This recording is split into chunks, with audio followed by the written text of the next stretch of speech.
We've known leaders who are fantastic at influencing, and they can quite literally, kind of influence you in a way where you buy into their ideas or, Yeah, right.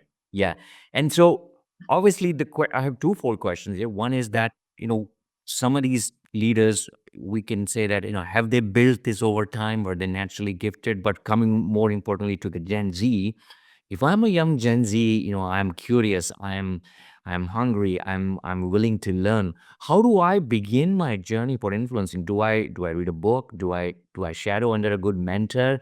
Or do I do a combination of things, right? What are the ways in which I can kind of gain that skill set?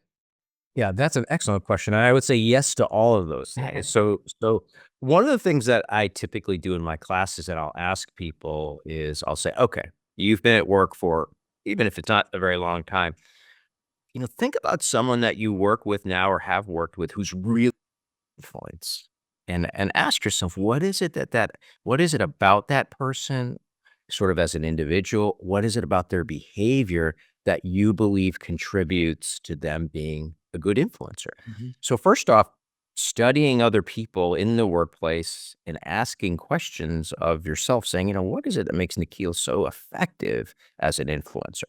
And really making a note of that.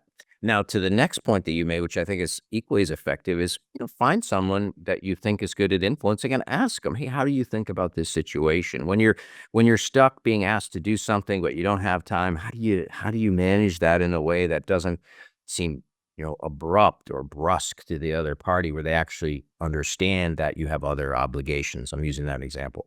But absolutely true to your last point is there's a set of influence principles.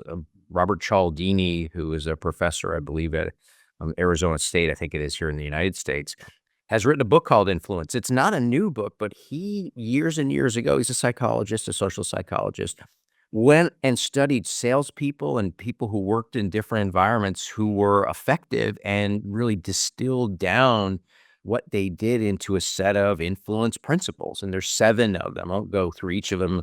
I'm happy to if you want. But there's, to your point, there's several good books out there on how to influence and persuade.